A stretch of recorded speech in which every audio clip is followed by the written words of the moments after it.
nous, il a été repris, voilà le sprint là, lancé sur la ligne avec un point. Donc la victoire pour le coureur Kochal, le vainqueur de la première étape, qui gagne donc la troisième étape, alors que l'homme de tête a été repris aux 200 mètres.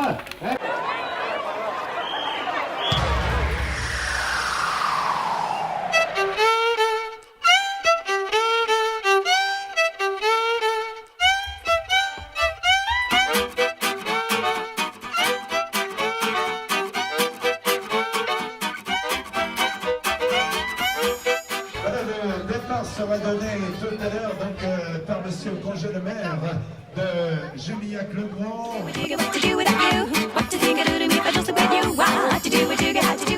Il y a du monde. Bonjour et bienvenue pour cette troisième étape du Tour du Limousin. Une étape aujourd'hui entièrement en Dordogne. C'est la première fois. Jumillac-le-Grand, Trélissac, près de 200 km. C'est parti.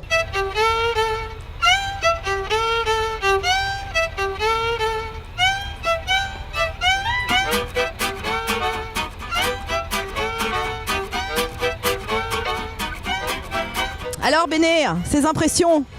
Bah écoute, très bonne, et justement je vais tester pour Télim le Tour du Limousin en moto. On va faire de belles images, prenez du plaisir à les regarder. Merci, bonne chance. Vous faites attention avec Bénédicte. Et pas de problème. Non mais très très bonne passagère, elle suit bien et pas de problème.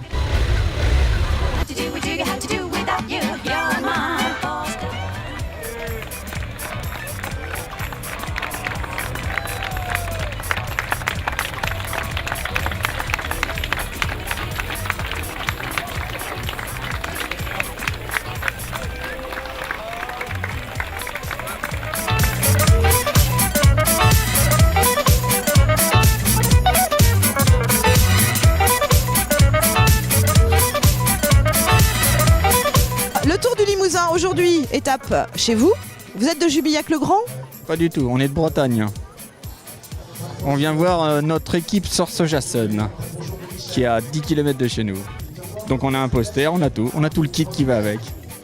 Dites-moi, vous avez fait le trajet exprès de Bretagne pour venir ici? Non, vous étiez en vacances. On est en vacances à 10 km d'ici. Donc on en a profité pour venir ici. Bonne chance, hein. C'était une volonté du Conseil général de la Dordogne qui souhaitait faire une étape du Tour du Limousin chez eux. C'est une demande qu'on a accueillie avec beaucoup de joie parce que ça prouve que le Tour du Limousin s'exporte, a une valeur. Et donc si on peut apporter des valeurs ajoutées à d'autres qui n'ont pas la chance d'avoir un tour comme nous, pourquoi pas. Est-ce que vous pouvez nous présenter en quelques mots les difficultés ou les particularités de cette étape d'aujourd'hui, cette troisième étape? Mais d'abord, c'est la plus longue des étapes de ce tour, près de 200 km. Et puis, particularité, c'est que nous allons faire la vallée de l'Auvézère. Et chacun sait, quand on fait du vélo, la vallée de l'Auvézère est très compliquée. Et nous allons emprunter sur les 50 premiers kilomètres 3 côtes très difficiles, qui sont de montée moyenne en kilométrage, mais qui ont un pourcentage très intéressant. Et ce sont des efforts répétés qui, aujourd'hui, peuvent faire décanter cette course. Et un final où il faudra être très fort.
première étape, qui gagne donc la troisième étape, alors que l'homme de tête a été repris aux 200 mètres. Eh bien, Juraj Kokjan, le sprinter de l'équipe Tipa Sanofi, et donc le...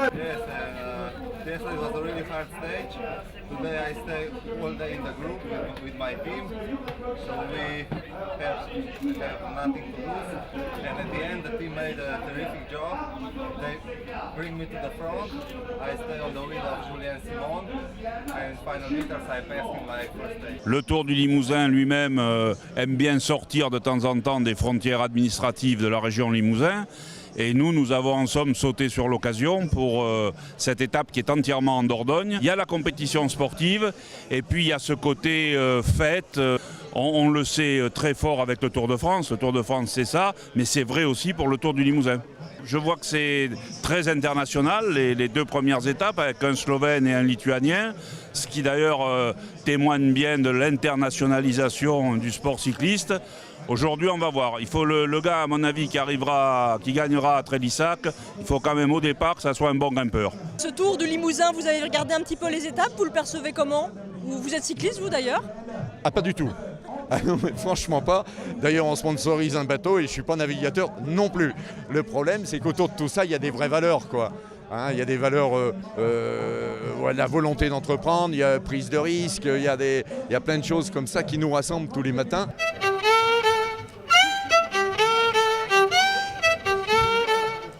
Bon, expliquez-nous ce que vous faites un petit peu, vous, sur le Tour du Limousin. Nous, on fait l'assistance technique pour tous les coureurs. On doit donner des bouteilles d'eau, des petites bouteilles d'eau fermées. En cas de problème, si un coureur, peut-être il peut être contrôlé positif, il peut dire c'est la voiture neutre qui a donné 10 bidons ou de l'eau ou des produits dedans. Donc nous, c'est des bouteilles d'eau que l'organisateur nous donne à chaque départ de course, de l'eau fraîche, et les bouteilles sont fermées. Alors Horus, tu penses quoi du Tour du Limousin, toi? Ouais. Il dit qu'il adore.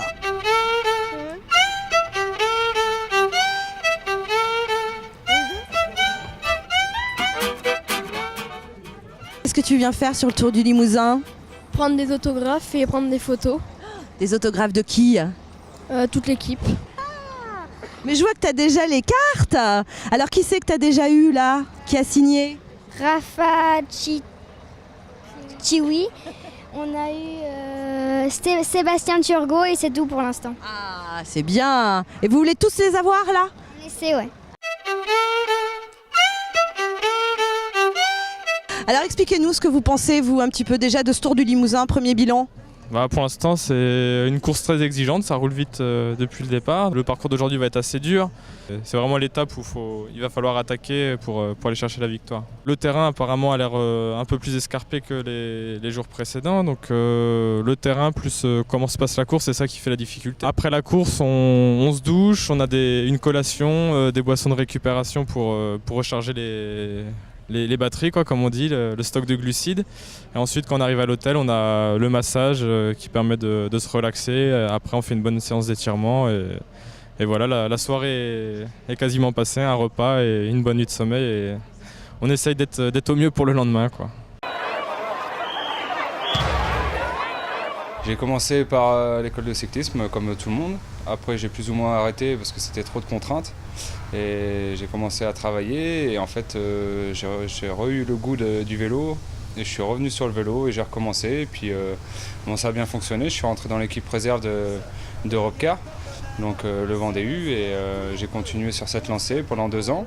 Et tout a bien fonctionné avec des victoires au sein de l'équipe Vendée U. Et voilà, et puis je suis passé pro en 2008. Les routes, c'est vraiment des routes granuleuses, pas comme chez nous. Et c'est des routes qui rentrent pas forcément bien et on a toujours l'impression d'être tout le temps à fond et en fait non. Donc faut être fort mentalement et puis il faut pédaler et puis on verra bien ce que ça va donner. C'est bien adapté, c'est des beaux parcours, c'est une belle épreuve. Donc maintenant faut donner le meilleur de soi-même et puis aller au bout. Puis il n'y a rien de délicat, hein, comme je dis, c'est vraiment un parcours difficile. Donc voilà, maintenant c'est le mental qui va jouer et puis l'état de fraîcheur pour la fin de saison.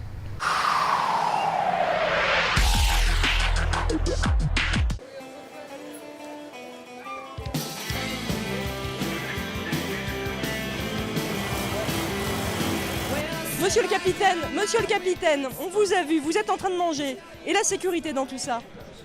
La sécurité, il faut l'assurer. Et on est là pour ça. Il faut prendre des forces. Il faut prendre des forces, bien sûr. Non, sérieusement, c'est quoi le plus compliqué quand on assure la sécurité d'un tour du Limousin comme ça? Il n'y a rien de bien compliqué. Disons que le Tour de Limousin, c'est un jour de fête. Donc on fait tout en sorte, on va mettre tout en œuvre pour que ce soit un jour de fête et surtout qu'il n'y ait aucun incident et accident, bien entendu. La sécurité, on la gère au moins pas loin d'un an à l'avance, puisqu'on est toute une équipe, on détermine des parcours. Ensuite, on organise en liaison avec la gendarmerie les points dangereux. En ce qui concerne le profil et cette étape, donc elle fait 34 km de plus que celle qu'hier, donc à peu près 3 quarts d'heure de plus sur la moto. On calcule le nombre de bénévoles qu'il nous faut pour garder les carrefours. Ensuite, pendant la course, on a toute une équipe de motards civils qui vont gérer les différents carrefours éventuellement qui ne sont pas gardés, en communion avec les motards de la gendarmerie qui vont s'occuper eux des drapeaux jaunes, des points dangereux. Les routes que nous empruntons sont des routes départementales, donc elles sont quand même relativement en bon état, mais c'est simplement pour gérer la circulation à contresens ou éventuellement les carrefours, parce que vous avez un convoi agricole, vous pouvez avoir toutes sortes de véhicules qui peuvent arriver en sens inverse de la course. C'est quoi le problème? Vous faites partie de la course? Oui, je fais partie de la course. Vous n'avez pas de dossard? Bah non, j'ai pas de dossard. Vous avez abandonné? Oui. Hier? Oui. Ah, c'est pas facile là de faire la sécurité et la route, hein? C'est pas facile, oui. Il y a des gens qui comprennent pas trop. Attention à vous. Mais donc les incidents, ils sont extrêmement rares. Ils existent, mais comme ils sont gérés en amont, un bon quart d'heure avant, donc quand la course passe, effectivement, il n'y en a plus, quoi. Le problème a été résolu avant, quoi. Sur la carte, il y a une route parallèle. Et vous passez par la rocade de Bellac et vous rattrapez le Dora. Ah bah voilà. Sur l'ensemble de l'épreuve, on peut considérer qu'il y a à peu près 150 000 personnes sur le bord des routes. On stresse énormément parce qu'on ne sait jamais ce qui peut arriver, le risque zéro n'existe pas et il peut y avoir des problèmes. En termes de bénévoles qui effectuent le travail de la sécurité sur les 4 étapes du Tour des Limousin, nous avons 16 motards de la gendarmerie, une douzaine de signaleurs itinérants, entre 1800 et 2000 bénévoles, tout le long de l'étape pendant 4 jours.